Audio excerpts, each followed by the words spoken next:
Okay, thank you everyone. If everyone is ready, we will go live very shortly, and then I'll send you the, keep a look on the chat, I'll send you the little notification.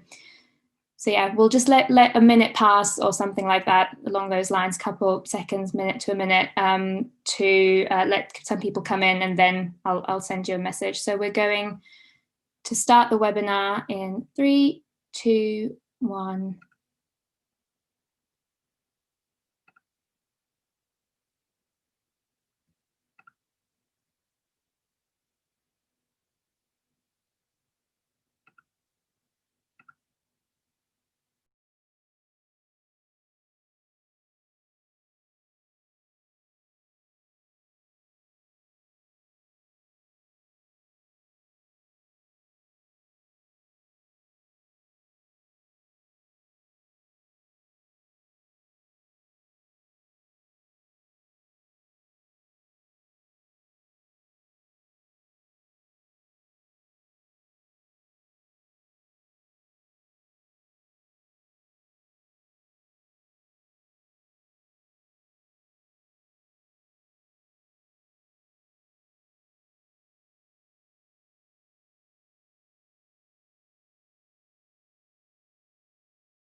Okay, and we are live. I'm just gonna do a quick head count. Awesome. Welcome everybody. I'm Sweeney Gloria. I'm your host this evening for a very profound conversation on the Black experience and mental health. I want to salute Mixtape Madness, AIM, and Getahead for putting this webinar together. I'm not alone. I'm joined by prominent grime artist Shocka. What's going on? And I'm joined by yoga teacher and founder of We Are Boogie Sounds, Keri Perkins. Hey, how you doing? Thank you guys for being here. So on the topic of mental health, the Black experience, and to people who have gone through a hard time mentally and found solutions that worked for them. If you could, perhaps Shocka, if you go first and just give a brief introduction of who you are and kind of your take on mental health. Well, I've got to sum this up. So basically, people might not recognize me anymore because I've got dreads now. I never used to have these dreads. Right. But yeah, before all of this, I was an artist. I was in a grime group called Marvel. There's 3 of us, me, Double S and Vertex. We was together for like 5 years. We was really big in the grime scene too. We did a lot of amazing things. We toured with Chipmunk. We toured with Skepta. We also toured with Diversity, the group that won Britain's Got Talent. We won mixtape awards. We brought out mixtapes. We did a lot of things. We did a lot of amazing things. We got signed in 2010 to an independent record label called Risky Roads, which if you're from the grime scene, you know all about Risky Roads' history. We was the first act they signed. And then we got dropped a year later from the record label because our single that they signed us for didn't do too good. So they kind of panicked and they didn't want to continue.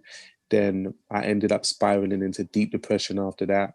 I ended up getting sectioned for the first time, put in a mental health hospital for 5 days in 2012. And then I relapsed again and got sectioned again for the second time and got put in a mental health hospital again for 28 days. And then things was going well for like 2 years after that, 2-3 years. And I ended up going to hospital again for the third time. So 3 times I've been sectioned in a mental health hospital. So, and then after that, I always tell this classic story now. I say this in all my interviews, but like before you get discharged, you have to see a doctor so they can examine where you are mentally to see if you're fit enough to go back into society. And I remember the doctor saying to me that I've been sectioned a lot of times, so I need to, really figure it out and make sure I don't come back to a place like this. And I remember those words just stuck in my head, and I just remembered like, yo, I can't, like whatever happens, this can't be my life. I can't be going back and forth into hospital.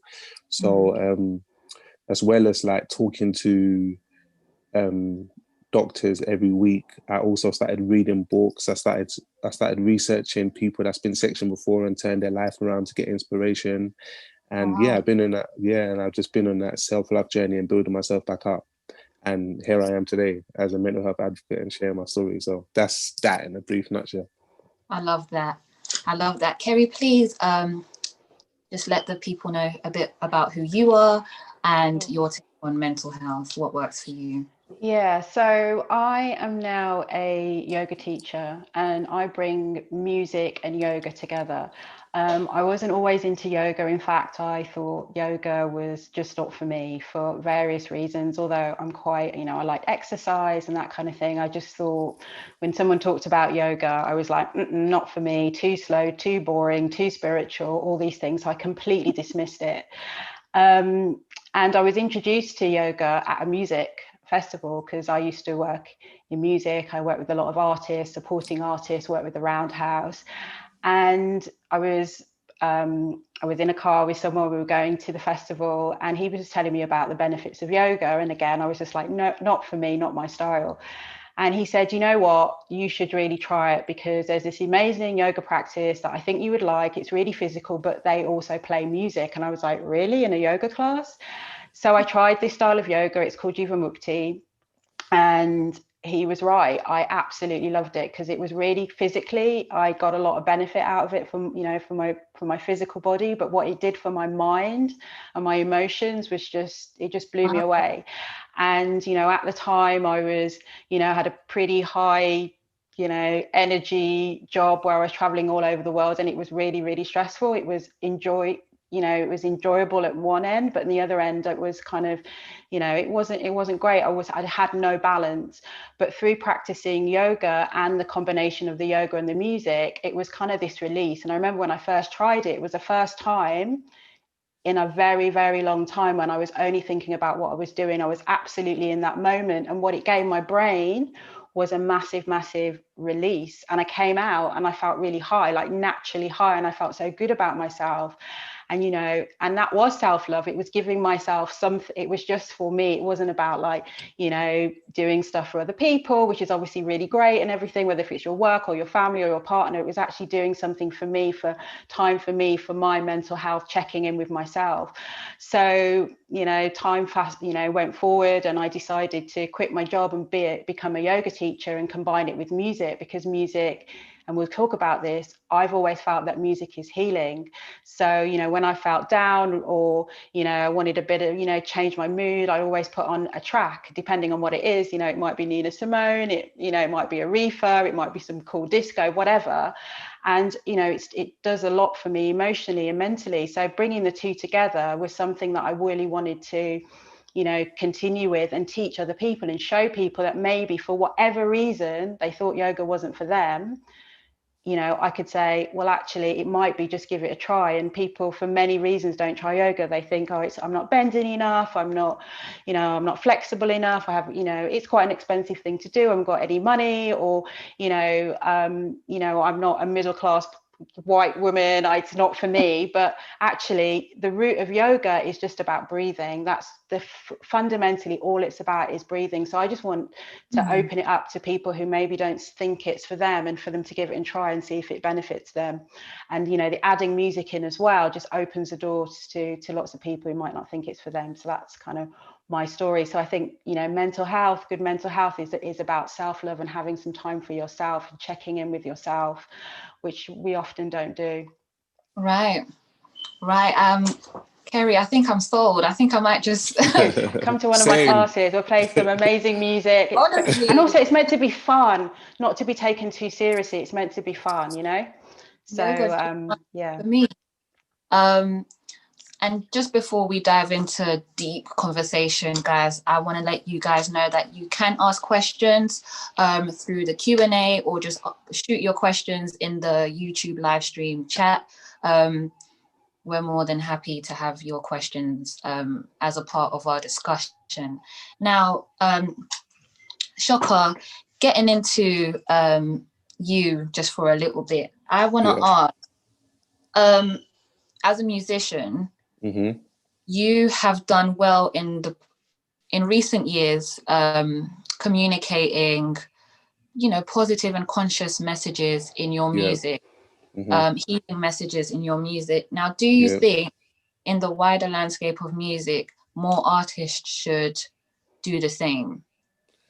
I used to be the guy that's like, no, why isn't every artist like speaking up and got a message in their music? I just intersect for a second. I asked this because in mainstream UK music, or in the urban scene, like where as a rapper, I'd say that a lot of the messages are polar opposite.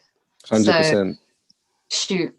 Yeah, basically, I used to be the guy that's like, why don't every rapper have a message? But then I realized like different rappers have different callings.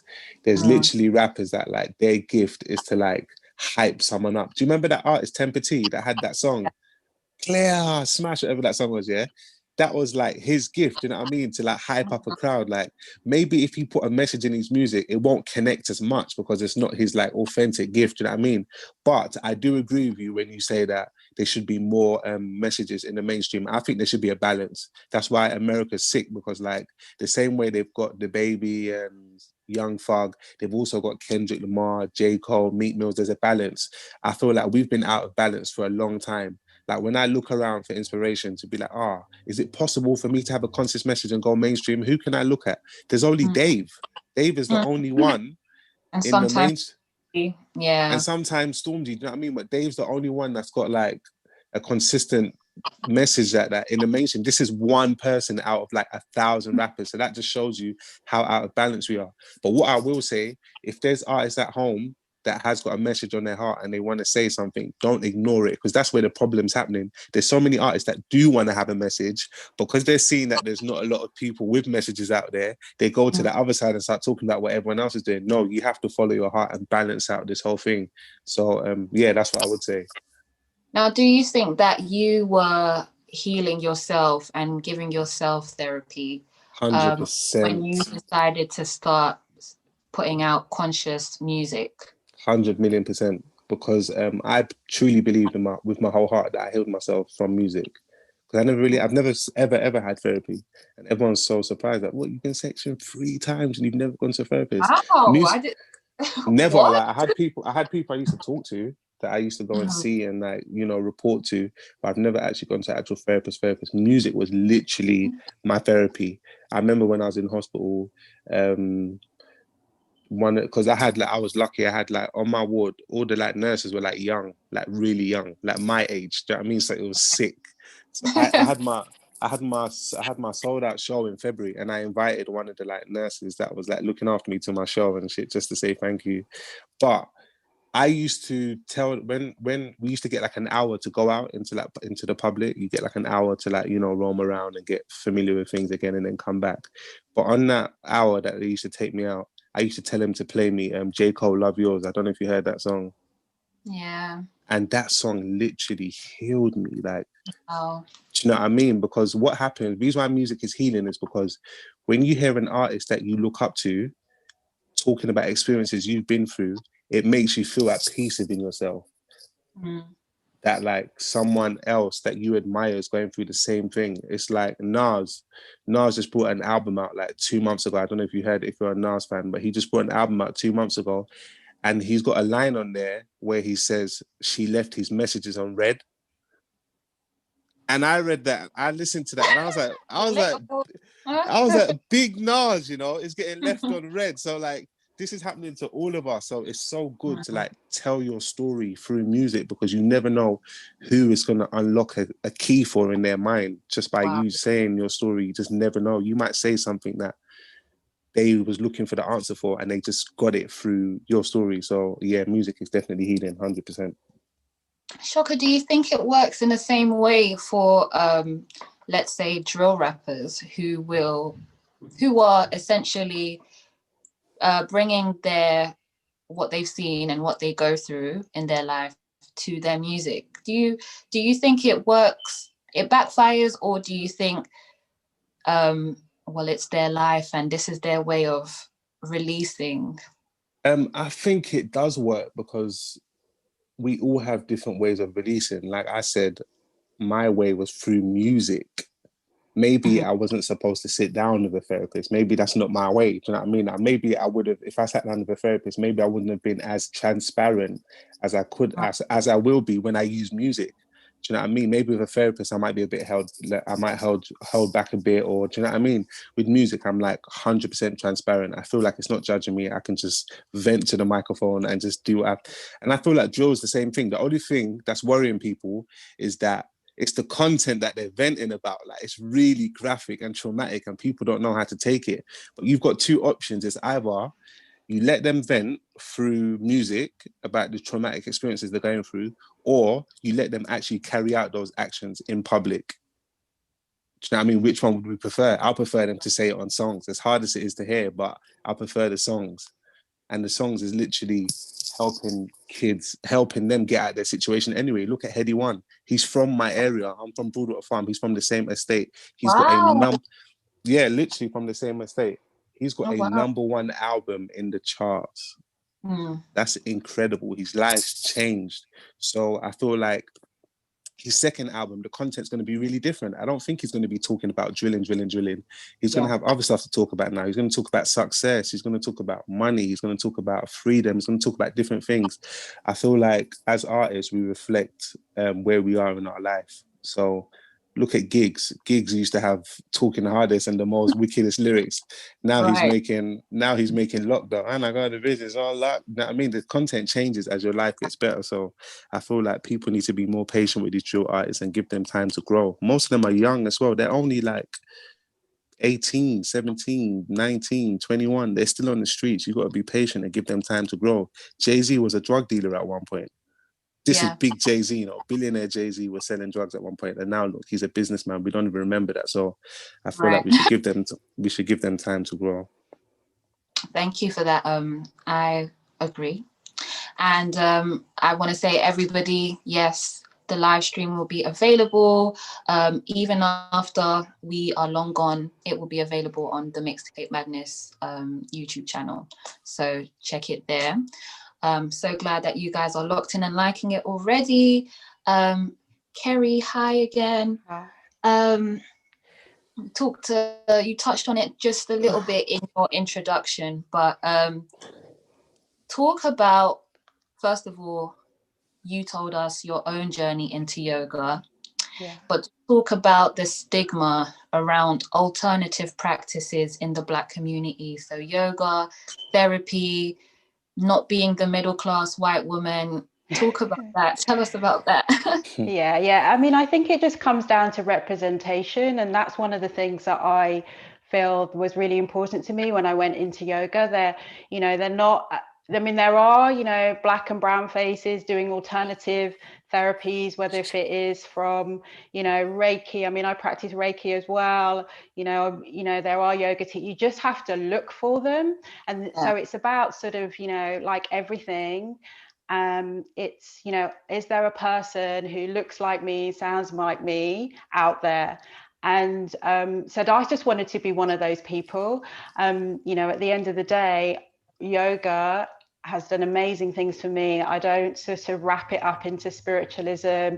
There is that element of it, but it actually does an amazing thing for your brain. It's science.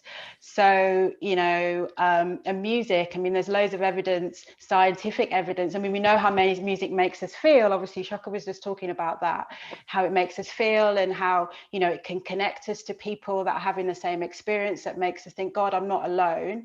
But also it does these amazing things for the brain, and that's what yoga does, and meditation and breathing. And what I wanted to do, I don't know what part of we want to do this, is do a little bit of a breathing exercise with music, with if you want to do that. Yes. So yeah, I mean, there are loads of there are stigmas, but you know, I'd rather just basically demonstrate to people that there's nothing to be afraid of. Just give it a go. If you don't like it, it might not be for you, then try something else. But there are so many things out there to try, and you deserve to give yourself that opportunity. Right. And you know, but for me, like, music is everything. It is my therapy. Absolutely. You know, talking therapy, as you said, might not be right for some people. It does help some people, but it doesn't help others. It's just about finding what's good for you. Like, you know, Secret and I were talking, he's going to do the music meditation piece with me. He was talking about, for him, how going out, he's a musician, obviously music is healing, but how going out in nature, just that, you know, taking your shoes off, just standing in, like, you know, feet on the ground, feeling the earth, and just taking some nice deep breaths, like something like that can just change the way you feel about a situation in a moment. So I just want people just to see that there's so many different things out there, and just give it a try, basically. But for me, it's about music, and for me, it's about yoga. That just really helps me when I'm, you know, my mind is, you know, when you have that monkey mind, when you, like, you know, you're going from one to the other, from one to, like, what do I do, switching from one to the other. It's my time. And sometimes I forget, I just come to my breathing, or I do a bit of yoga, or I listen to some music, and then I'm like, oh, okay, it's not as bad as I thought it was, or I can deal with it, coming back to who you really are. So kind of, that's my kind of take on it all. If that makes sense. Yes, that makes a lot of sense, and it sounds incredibly refreshing. Now, you're the founder of We Are Boogie Sounds, and I feel like it would fit really well if you introduce We Are Boogie Sounds and then go into the exercise. Okay, so as I said, so We Are Boogie Sound is essentially a brand that I created. I quit my job. I used to run the PR for Nandos, so global PR, so a big job. I quit that, and I decided to become a yoga teacher. People are like, really? But, you know, it was my calling. You know, when you just have a calling, it's like, I just need to do this. It wasn't expected. It wasn't on my master plan. It was like, you know, music and yoga had so many benefits for me. I was like, right, I just feel like it's something that I need to do. Definitely. So it basically combines yoga, and so the kind of yoga that I teach is called vinyasa. So it's like a flow yoga practice, which focuses on the breath, but you keep moving through the practice, so it's relatively dynamic. And then I work with musicians. I'm passionate about music for a long time, so I work with, you know, amazing musicians, and we just come together. We talk about what kind of practice we want to do, whether if we want to do something slow, whether we want to do something fast, and then, you know, and how we want people to feel. And we talk about how the asana, or the posture practice, combines with music. So it's not like the music is a second thought, like the asana practice is a special way that you go through the practice. Nothing's like random, it's all deliberate. And then the music then complements the asana practice, the posture practice. So you come out of it, you've had this amazing practice of yoga, which is good for the mind, body, spirit, and then, you know, music does the same. So what I want to do is, we're not going to do a kind of physical yoga practice, but, you know, there's a lot of talk these days about, you know, how amazing meditation is, how amazing mindfulness is, and all that kind of stuff. And a lot of people say to me, I can't sit there in silence, like cross-legged, for like 5 minutes. I can't stop my brain from going crazy and all this kind of thing. And actually that becomes quite stressful. So the last thing you want to do, is, you know, go into a meditation or, you know, mindfulness practice and be stressed out before you've even sat down, because you're worried, oh my God, I can't empty my mind. But if you just just the core of all meditation pretty much is breathing. So focusing on your breathing. So if you just start with that and like a really simple breathing exercise, and you add music to that breathing exercise. And today we're just going to do it with you know, Secret's going to play some ambient beats and sounds. You know, after a few minutes, you'll feel really, really good and grounded. You can either, you know, you can do this when you're like, you know, on public transport, you know, people are stressing you out. You just put your headphones in, close your eyes and do some breathing, a few rounds of breathing. You open your eyes, you feel different, I promise you. So we're just going to practice that for a few minutes with Secret. Where is he? So are you ready? Is everybody ready? So I'll just basically just give you guys a few instructions, really simple. So the first thing to do is just get really comfortable. Okay, so you can sit cross-legged if you want, if that feels comfortable. If you can be on a chair, if you're on a chair, just make sure that your feet are firmly placed on the ground. You're not like crossing your legs over or anything like that. And then just put your hands in your lap or on your knees, and then just close your eyes. And first of all, you're going to take a nice long deep breath in through the nose, really deep. Fill up your lungs, fill up, fill up, fill up, fill up, and then breathe out of your nose. So push all the air out of your nose. So you're really emptying your lungs. And again, breathe in, long deep breath in through the nose, and then out through the nose. Good. One more time. Breathe in. Fill up your lungs. Fill up, fill up, fill up all the way to the top, and then let all the air out. Good. And then next, all I'm going to do is count 4. So you're going to breathe in for the count of 4, and you're going to breathe out for the count of 4. So you're ready. Inhale. 2, 3, 4. Exhale. 2, 3, 4. Inhale. 2, 3, 4. And just focus inwards on the music. Exhale. 2, 3, 4. Inhale. 2, 3, 4, and exhale. 2, 3, 4. Inhale. 2, 3, 4. Exhale. 2, 3, 4. And then just carry on inhaling by yourself. 2, 3, 4. Exhale.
Begin to resume your natural breath.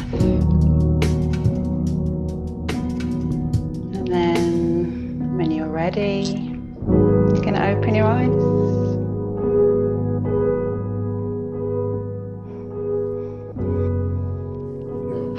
All the air out.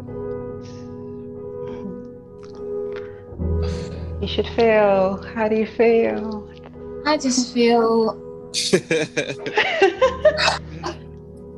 Blissful. that was definitely. Blissful. Thank you, Keri, for taking us through that. Thank you. Yeah. Super. Thank you, Secret Music, my Thank you, Secret. amazing partner in crime. Thanks, Secret. So you can definitely see how the yoga and the music paired makes you feel just super refreshed. Is that one you recommend for people on the go, people that have like the up and down life that you used to? Anybody. I think it's, you know, people sort of might think, I know how to breathe. Like, you know, we all do it every single day. Obviously, if we didn't breathe, we'd be dead. And, you know, but by bringing a bit of attention to your breath just for a moment, like, I mean, we just did like 3 minutes. You know, it can help with so many things like anxiety, stress, if you've had an argument with someone, if you don't know what to do, if you're, you know, especially now, obviously, like, you know, there's so much going on for everybody. And it's just, it sounds really asinine because it's just breathing and we breathe every day, but it really, really can help. So it's for everything. It's for everything. Just bringing a bit of, close your eyes just for a few moments, and it kind of helps with problem solving, like so many things. And we can all do it, right? It's a gift that we all have. And it's also, you know, for me as well, it's, you know, just taking ownership of our own health and our own mind. Like, you know, obviously, you know, we should, you know, it's great to be supported by others and everything, but, you know, it's just nice to know that you can take things into your own hands. You can kind of help yourself, you know, as well. So I like to do things that are practical and can really help people and aren't like, you know, Right. out of the realms of possibilities or I can't do it. So yeah, it's simple, but it's really effective. I found that listening to the music, thank you, Secret, was what helped me clear my mind. I actually didn't 100%. have the panic of I need to clear my mind now. I actually that is great. And for you to offer that, talk about your classes. What does that look like usually?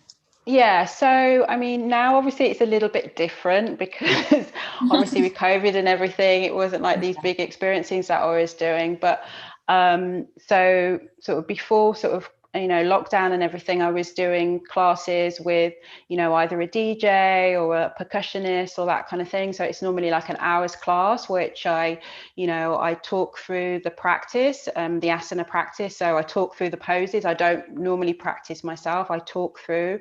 So again, you know, sound is really important, not in the We Are Boogie sound experience, not just because, you know, we play music, but also because the person that's practicing has to really tune into my voice giving the instruction, but also tuning to their own inner sound as well.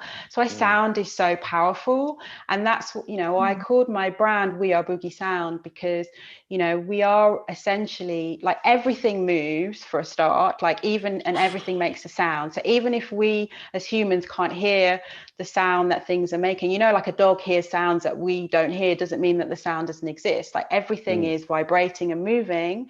So that's why sound and vibration has such a profound impact on us, because we are essentially energy, and energy becomes vibration, vibration becomes sound. So, you know, I've been lucky enough to spend some time with some of the guys that work at Nandos Robbins. You know, they do like they're an amazing charity that is all around, you know, healing through music and music therapy, and just how that just really helps people who, you know, struggle in different ways, whether if it's like, you know, they have different mental health issues or they struggle with communication. Like, you know, sound just has this, it's just, you know, science does explain it, but, you know, you know, like sound and music just have this amazing healing quality. So so when you're talking about my experience, it's like, you know, the movement of the practice plus the listening to your inner voice, listening to the sound of me giving instruction, listening to music, just becomes this really beautiful kind of relationship, which is just really good for everything. Does that make sense? I mean, now everything's, sorry, now everything's online. So I often, you know, like I'll work with someone like Secret and we'll do, you know, a stream live, or I'll just put together a cool playlist. So yeah, I do online classes as well now, but yeah. To the both of you, right now, I mentioned to you both that I have, in my lifetime, I've seen the shift of, you know, energies, vibrations, therapy, and that kind of stuff not being talked about at all in our community, and even sometimes being shunned in our community, to now hearing the buzzwords, you know, protect your peace, protect your energy, and all of that. So what is your take on seeing the Black community kind of evolve closer to awareness about vibrations and energies? And yeah. Do you know what? I kind of love it, you know. I'm happy about it. I said this in another Insta live I was doing. I said if there's any trend that I'll be happy is a trend, because I don't really like trends, but the mental health trend, I'm actually happy that it's becoming a trend, because it's a trend that can save lives. So if it becomes more trendy for males to open up about how they feel, and do you know what I mean? And it's more trendy for other people to express how they're feeling inside, and to research more about their mental health, because that will solve suicide cases. Because most of the suicide cases, if we really get deep into it, it's because they couldn't express what they was feeling at that point, and they felt that they had to end it all. So if this trend can allow people to like open up more and speak more, that would be beautiful, and allow people to like look into mental health. You can learn so much more. Like me being in this now, learning from Keri about yoga and that, like my mind's blown. Like I can't even count how much times I've said the word yoga this year. Do you know what I mean? I can't count how much times the word has actually left my mouth. I think this is probably the first time I've said it this year. I've said the word yoga. Do you know what I mean? So it's good that this trend is happening, because people are learning so much more about mental health. Stigmas are getting broken. In all age groups are learning so much more. I know there's like older generation has had like stigmas they've had for ages and taboos that they're probably listening to their child talking to them about how they feel now. So I think the evolution is a beautiful thing. That's how I feel about it. Yeah, I totally agree. I just think that if we kind of just don't think about, like, say, yoga belonging to, you know, okay, it comes from India, it's not for us because it comes from somewhere else. I just think that we just need to, you know, I think fundamentally it's our right as human beings to, you know, to breathe, to listen to great music, and just to look after ourselves. So that's all it is to me. Just break it down like that. It's just moving your body in a way that kind of that just gives you mental clarity. It's good for the physical body and it's good for the brain. Just break it down to that. And it's your right to have good mental health. It's like, you should not let any stigma take that away from you. That's it. And that's just what I'm trying to communicate to people, and just give it a try. But there's so many other things, you know, for some people, like their yoga, their meditation is going for a run or going for a cycle or doing boxing or karate or whatever it is. Just find whatever it is that you love, your passion, that makes you feel really good inside, and kind of feeds your soul, right? Just kind of like feed your soul and remind you that who you are. Because the thing is, we get so, you know, wrapped up in, you know, what we want to be, what we should be, what society tells us we should be, what Instagram says, and all this kind of stuff. And that's part of the human experience. but just give yourself the opportunity to remind yourself who you really are and what is really, really important. And that's one thing that yoga did for me, like all the kind of like trying to be this, I'm trying to be this amazing person, I'm trying to have this kind of relationship, I'm trying to be and it was like, you know what, that's okay, that's part of being me, that's part of being a human, but also I need to remember that isn't the be all and end all actually, and coming back to myself and becoming grounded. And yeah, so yeah, For me, kind of my interpretation. Awesome. For me, I listen to gospel music, I listen to India Airy, I listen to Nice. Nice. Nice. and She's her music's the definition of healing music. Oh, it's right, beautiful. Yes. right. I'm so glad I'm exposed to that, because I'm just going after what my parents listen to in the household. What are some of your genres or artists or even songs or albums that, you know what, I'm having a long day today, let me click this on and tap in to some relaxing music? India Aries definitely one of them. My female friend introduced me to her. My life changed after that. I just had it on repeat. I just had her music on repeat, just listening to her albums. Lauryn Hill is another one. Listening to her, what was it called again? MTV Unplugged. A lot of truth in that. That was amazing. That proper inspired me to be like fearless with like my music, what she was talking about, and just everything. I listened to a lot of Bob Marley. I actually got him tattooed on my shoulder. I don't know if you lot can see that. Can see that. Yeah, so like that, like his music is, we all know his music was positive vibrations and beautiful vibes. Who else is there? Kendrick Lamar's my hero. J. Cole's my inspiration. There's a few. That's just the name of a short few. Keri? Yeah, the same. Some of the same ones, definitely reggae music, especially, you know, for the messages of kind of like just positive messages, you know, kind of not shirking away from what's happening, but also giving that positive message. But you know, a lot of the stuff I listen to is, you know, older stuff, like, you know, Eureka, you know, I love Nina Simone, I love Ella Fitzgerald, like some blues stuff. So although the blues is like, you know, it can be a bit like heavy on the heart, but I do love some blues. Love Lauryn Hill. I've been listening to a lot of Lauryn Hill. I love Salt. They're like a new band that's come out. Love their music because it's got that kind of up-tempo vibe. So it depends. Like I've got such a broad kind of taste in music. Like good music is good music, you know. I might put on some Storms. Like it just depends how I feel, but I use music.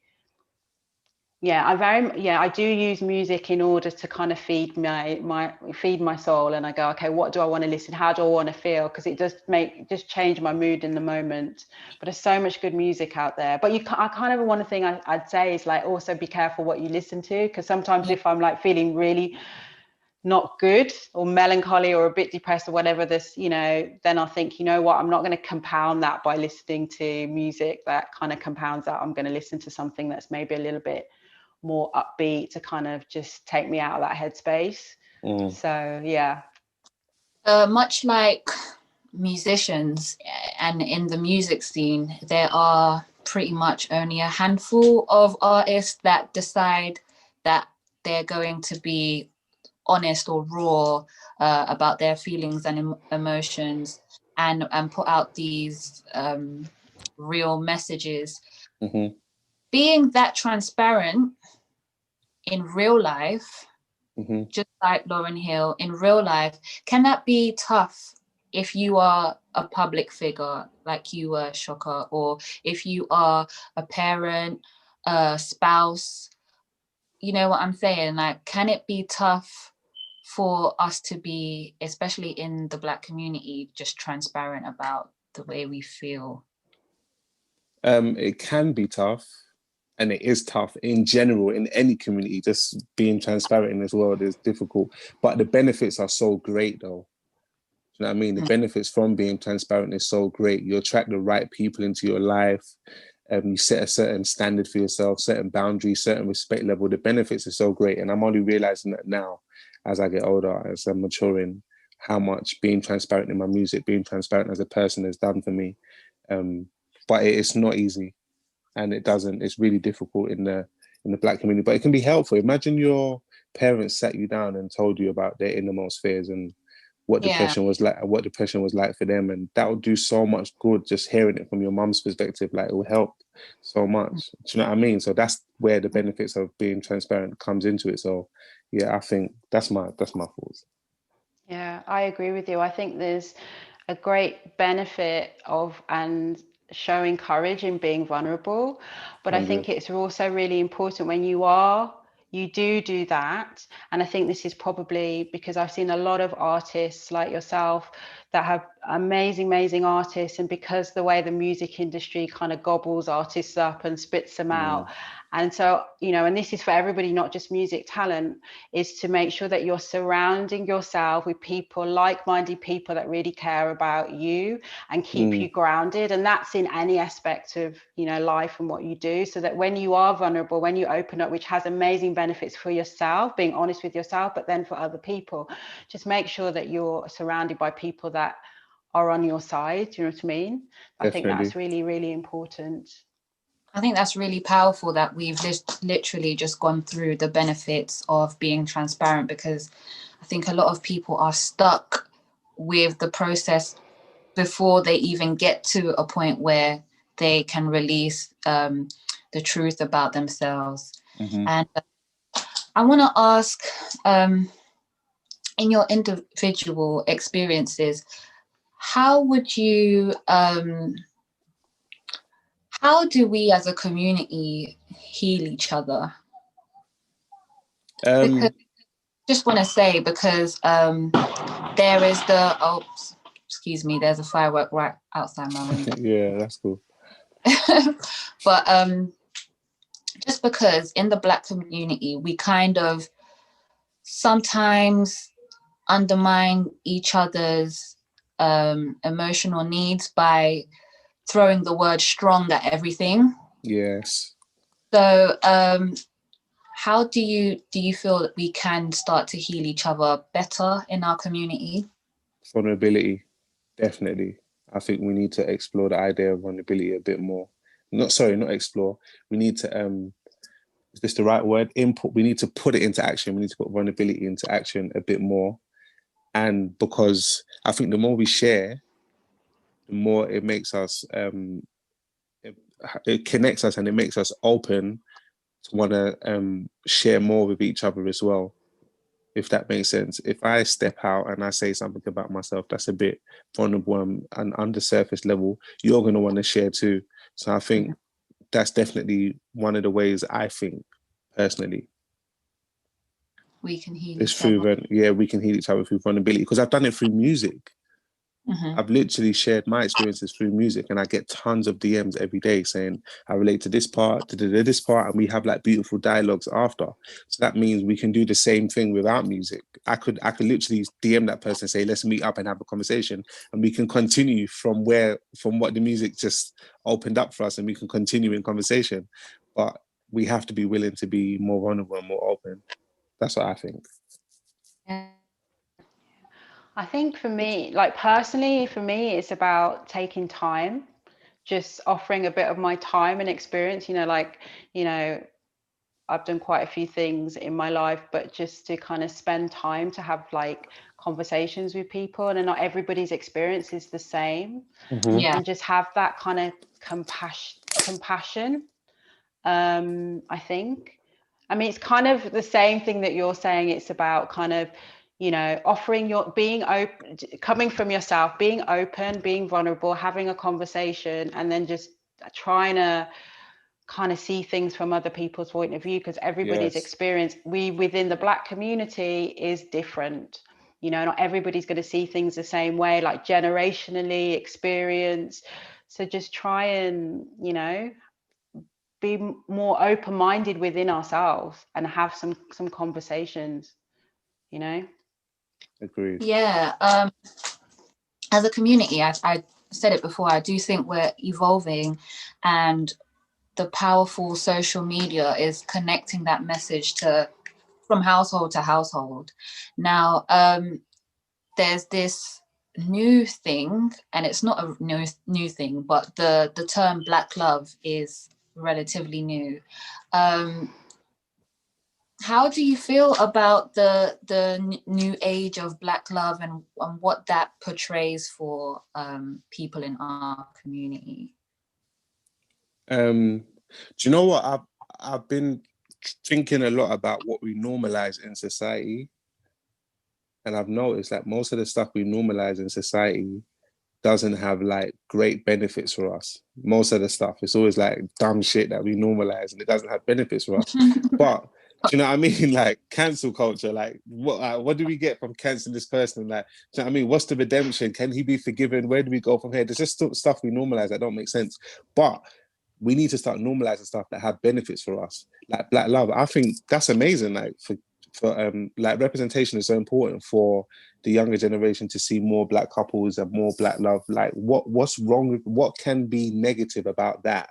Do you know what I mean? I think the pros definitely outweigh the cons in that scenario. So I'm all for it. Yeah, I definitely agree that it has a positive impact. Keri, just as a Black woman, I've seen Black women have different and mixed opinions about it, because some took Black love and used that opportunity to talk about the relationship between Black men and women. Now, all experiences aren't the same, but just as a Black woman, offer your take on that. Yeah, it's very complex, isn't it? And we could probably talk about this forever.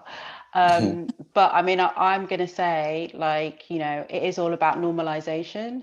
And as you said, and it's something to be celebrated. So let's just celebrate it. Let's celebrate Black love. Let's celebrate all love. We don't want to sound cheesy with it, but, you know, it's a part of an amazing experience. So, you know, I personally don't see the negative in it unless it's coming from a person who is not an open-minded person. So, you know, you can see, let's just take the positives that you can take from it about normalizing it, and seeing celebrate. It's about celebrating who we are, and that's a great thing. Yeah. But it's quite a deep conversation we could get into here about, you know, do we really respect and love ourselves for who we are? I mean, there's aspects of colorism and all that kind of stuff. It can be quite deep, right.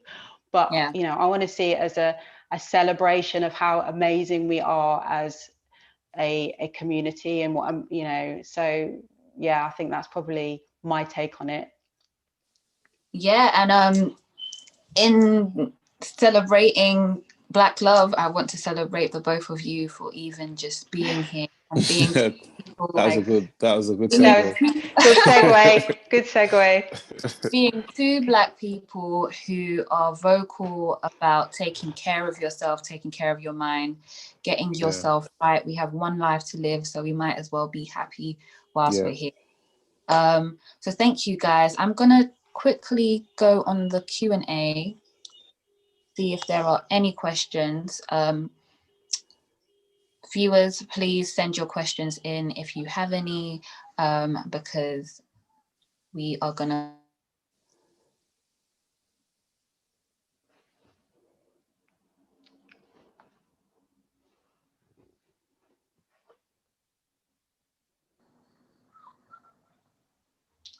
okay.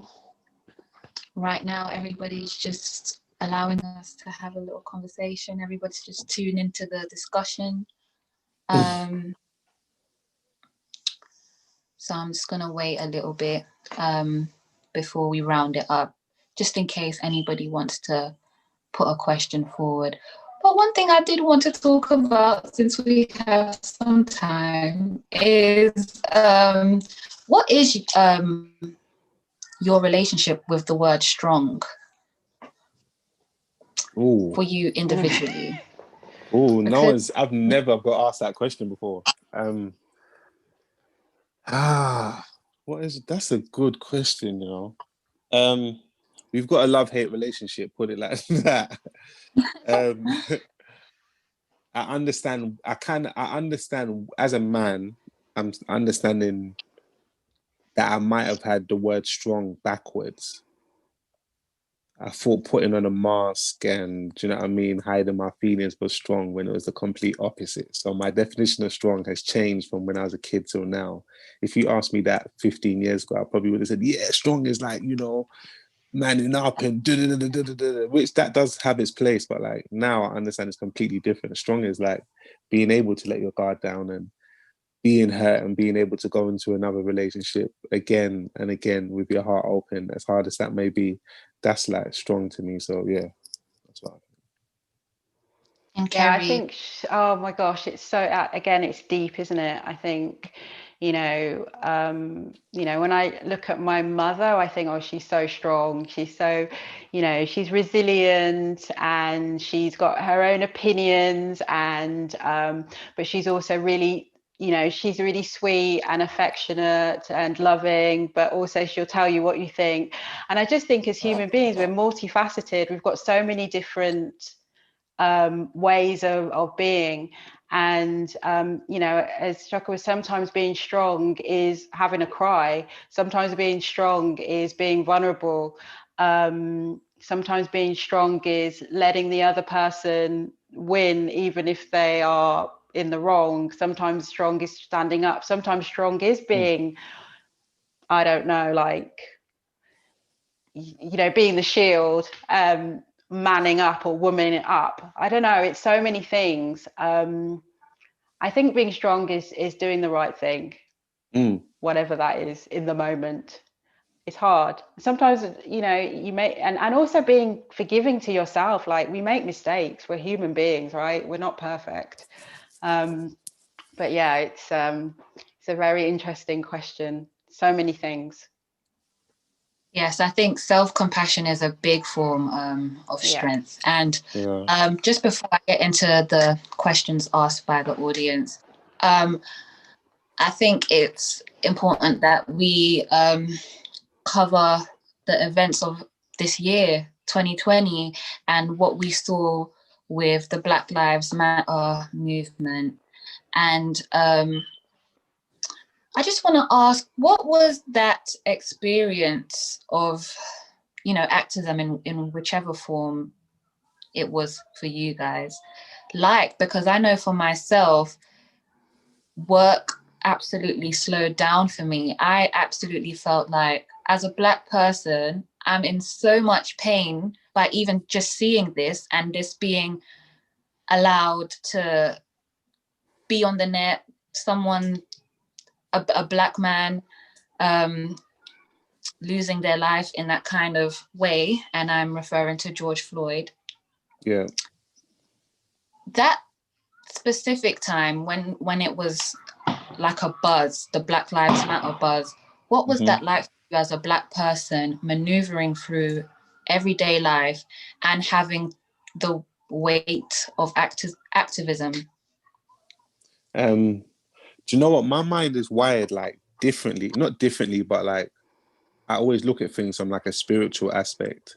So like when that happened, I kind of understood it needed to happen in as crazy as it was, as brutal as that was, but it needed to happen in that way for us to react like that. Do you know what I mean? Because I felt like, say there wasn't COVID and we was all out and we was all at bars and that just popped up on our feed, we would have just saw it and been desensitized as usual and continued with our day. Because we was all at home, we all had the pressure of being at home anyway, and we saw that it kind of made us really feel it 100% as we were supposed to feel it and take the action we were supposed to take. So yeah, that's how I looked at that whole thing. But it still wasn't nice to see from whatever standpoint. It was a shock, no pun intended, but like it was a shock to all of us. Yeah, I agree. It took me, because of obviously coming off we were all in this emotional situation with COVID, people were getting sick, people were losing jobs, all that kind of thing. It was such an emotional period anyway. So thinking about my own mental health, I was like, I I'm not ready to watch this right yet.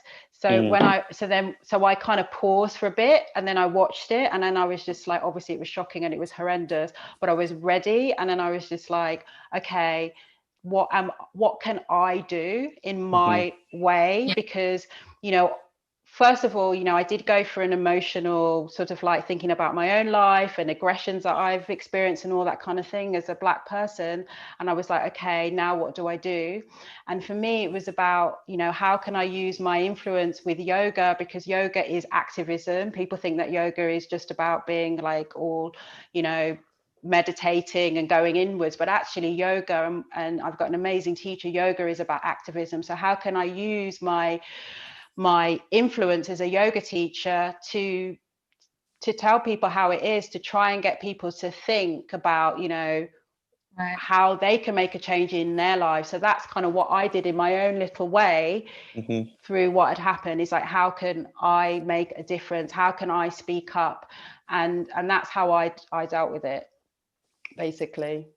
Yeah, and there's only so much one person can do. So even I had to just take the pressure off of myself. Like, I can't go outside and change the world. So, you know, Black people, whatever you did, and the allies, whatever you did to kind of educate others and stand up for Black lives, thank you and well done. Now, let's get into the question that was asked.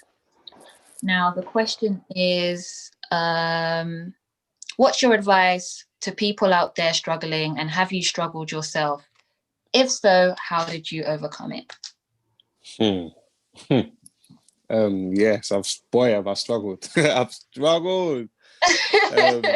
I've struggled. That's a tricky question, because I feel like I always get asked that question, but I feel like the person that's struggling has to really want to get out of that situation. That's a start. If they don't really want it, then they're not going to do whatever they need to do in their power to get out of their situation. I really, really wanted to feel good and feel better again and heal, and do you know what I mean? So it allowed me to attract the stuff that I needed. Certain stuff might attract different things for them. What helped me, there was a woman, I always mention her name in all my interviews. I don't want no money from it. She's just a beautiful woman and she deserves to be known. There's a woman called Louise Hay. I don't know if anyone's heard of her before. And Louise Hay, check her out on YouTube. She's got a book as well called You Can Heal Your Life. I've got the book here. I'll show you what the book looks like, actually. Let me get it. This is the book. This one right here. And yeah, she's got exercises in there you can practice, which I love, because I feel like sometimes just talking about a situation is not good enough. You need to really put it into practice. And yeah, so she literally really helped me get myself back into feeling like myself again. So the reason why I'm mentioning her name, because I feel like she can do more justice than my talking. So I'd rather just take you directly to the source that I went to, instead of like, do you know what I mean? I'd rather just take you to the source that I went to, and then you can just do what you got to do from there. So I hope that helps. Yeah. Keri, do go ahead. So yes, of course, I'm a human being. So yeah, I do struggle from time to time, although I've got all these things like I'm going on about, like my music and my yoga and my breathing and my spiritualism and this and that. And then sometimes I just feel like shit and I just don't want to get out of bed. That's just the truth of it. But I think what really has helped me in the last few years, since because I have got a regular practice, is just getting up and doing that practice. So, you know, for me, it has to be regular. So I always practice yoga like 4 times a week. I do my little meditations, even if it's 2 minutes a day, whatever I can do, you know. So, but for me, it's keeping that consistency that really helps. But then, you know, I'm lucky. I've got some amazing friends. I've got loads of amazing friends who are very, very cleverer than me, and you know, are further along the path than me. And I turn to them, and I'm lucky I've got a good family and an amazing mom who, you know, is always at the end of the phone with me kind of crying. So, but yeah, I mean, Louise Hay is amazing. There are, you know, before I came on here, I was just kind of a little bit anxious, and I was like, okay, what do I do? And I was like, okay, I need to do a breathing exercise. So I just put on Deepak Chopra, and his voice is just like, just melts, like, you know, lava, and he's just like, just relax. And I did this little mantra with Deepak, and then I came out, I was like, yeah, I can face the world now. So you know, and there's so many different kind of apps out there. There's free apps that you can, you know, it is out there for people. You just need to find it, and find the thing that's good for you. But yeah, I mean, yeah, I think we all struggle, especially now, and being honest with yourself when you are struggling and reaching out to someone, if you do have someone, or, you know, is really, really, really important. Don't struggle alone. Don't struggle alone, please. Amen to that. Now, there's a second question. I'm going to try and whittle it down. Bear with me. Okay. Have you found it easy or difficult to find people who are sensitive to creating a professional environment that supports you in areas like mental health and recovery from substance abuse? I don't know what it's like about finding, I don't know what it's like to find people professionally that can help with those things, if it's easier, because I haven't had the professional help. But in terms of like me having like friends and building a community that's like-minded like myself, it hasn't been that difficult. I felt like Instagram has been a great platform for me.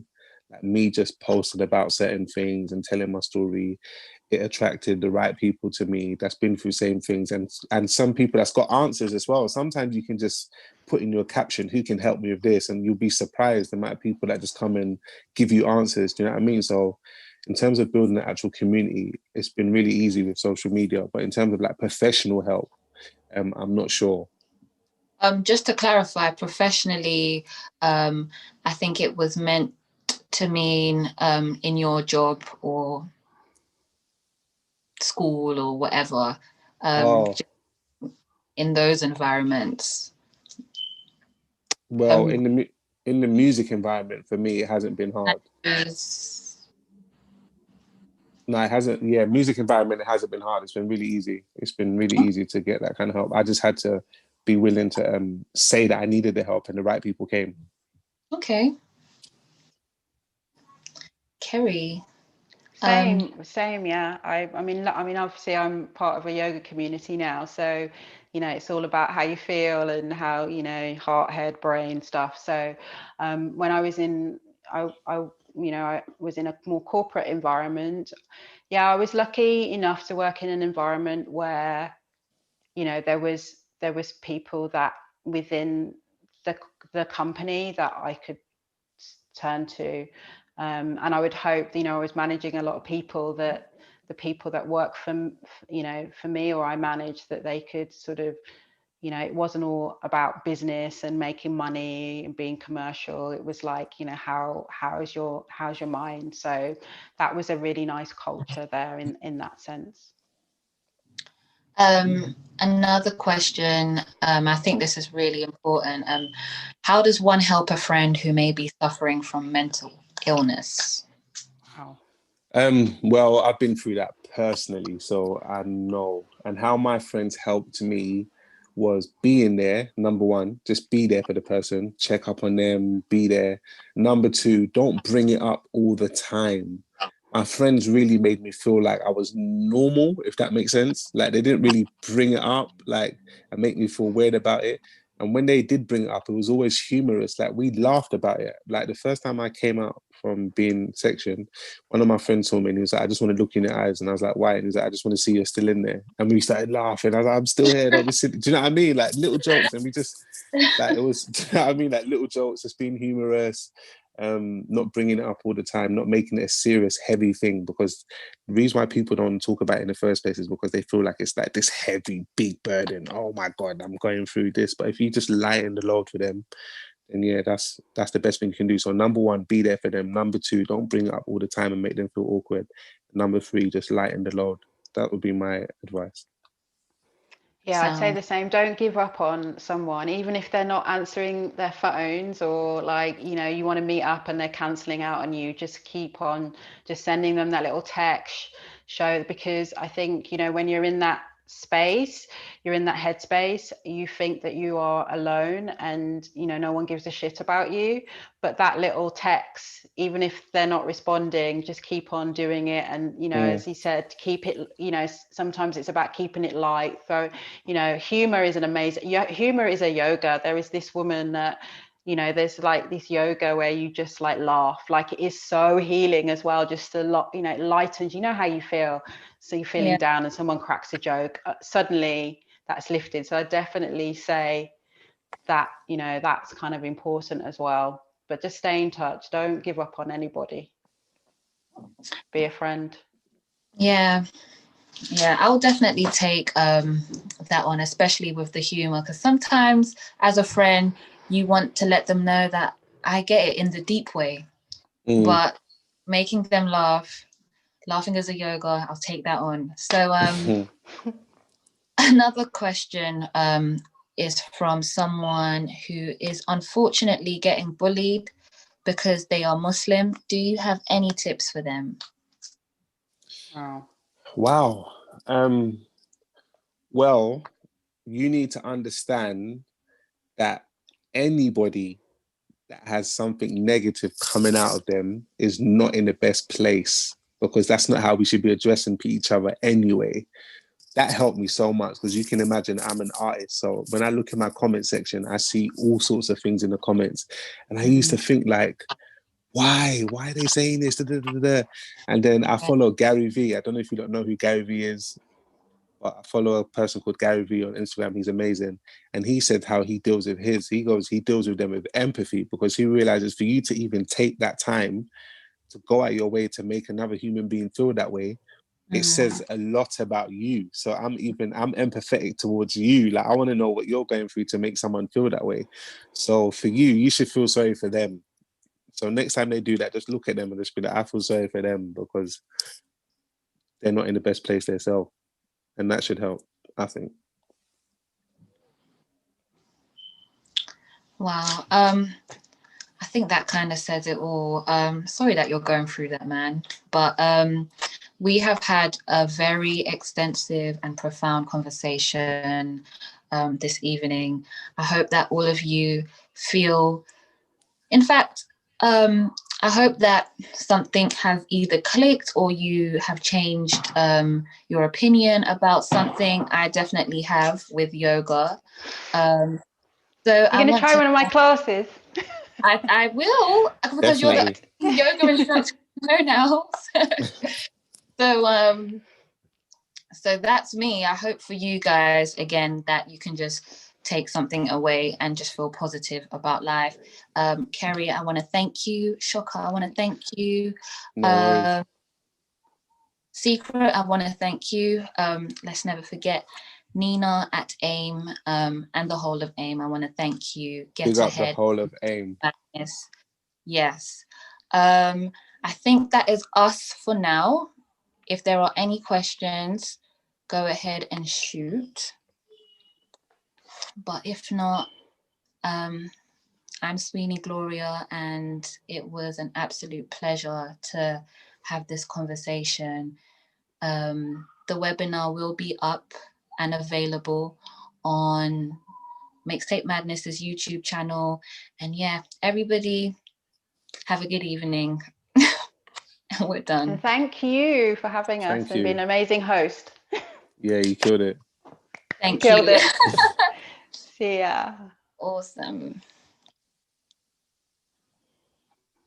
Okay.